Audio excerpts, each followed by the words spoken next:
O livro edificante é sempre um orientador e um amigo. É a voz que ensina, modifica, renova e ajuda. Emmanuel.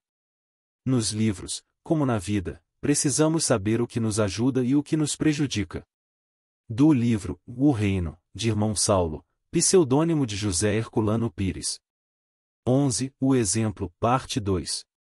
Todas as citações bíblicas deste livro foram tiradas da tradução clássica de João Ferreira de Almeida, edição das Sociedades Bíblicas Unidas. Algumas palavras e frases, poucas, foram adaptadas poeticamente ao contexto, quando este o exigia, sem qualquer prejuízo do seu sentido literal.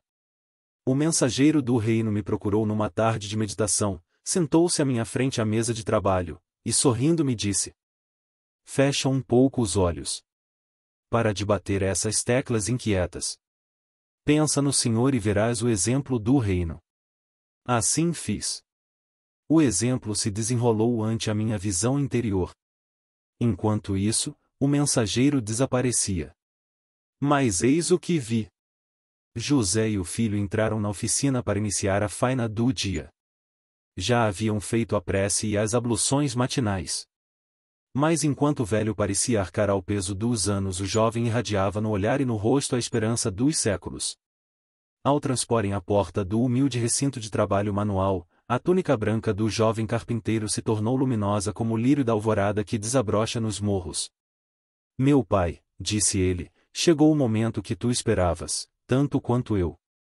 A voz do nosso pai ressoa no meu coração.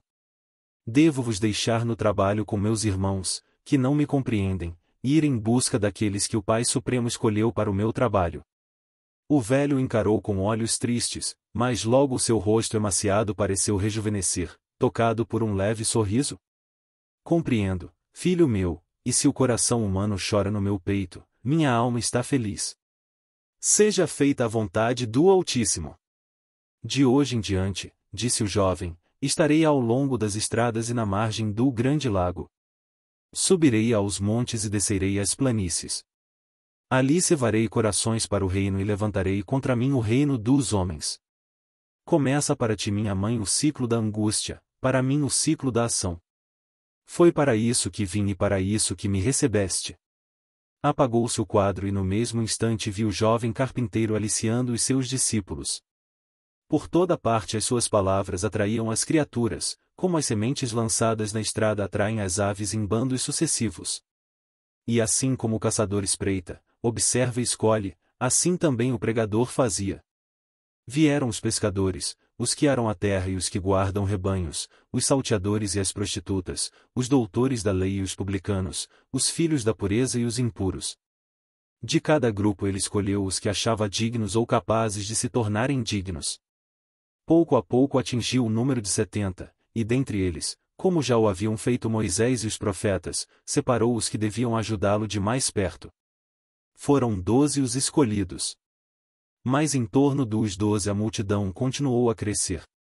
Mestre, que farei para seguir-vos? Perguntavam todos. E a resposta do mestre era sempre a mesma. Vende o que tens e dá-o aos pobres, e vem e segue-me. Não pode servir a Deus e as riquezas, porque terás de aborrecer a um e agradar ao outro. Ninguém pode servir a dois senhores. E os olhos do interrogante sempre baixavam, pesados de sombras. O semblante ansioso se fechava novamente nas rugas da rotina. Os pés que pareciam asas de novo se afundavam na terra como garras. Mas o mestre não se importava e continuava em seu caminho, lançando as sementes do semeador na terra e na rocha, sobre a verdura dos campos e os espinheiros da beira da estrada. Os ventos da Galileia carregavam suas palavras. Quem estendesse a mão poderia colhê-las à distância, como flocos de paina flutuando no ar. Quantos colheram essas palavras na palma da mão e as ouviram encantados? Eram tão suaves e puras. Pousavam de leve, numa sensação quase imperceptível. Mas logo depois começavam a arder, a inquietar. Que estranho ácido traziam em oculto na sua doce tessitura! Pois acabavam queimando.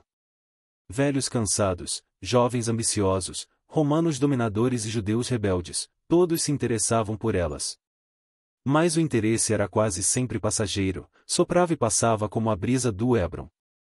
Escutai vós, pois, a parábola do semeador. Ouvindo alguém a palavra do reino e não a entendendo, vem o maligno e arrebata o que foi semeado no seu coração, este é o que foi semeado ao pé do caminho.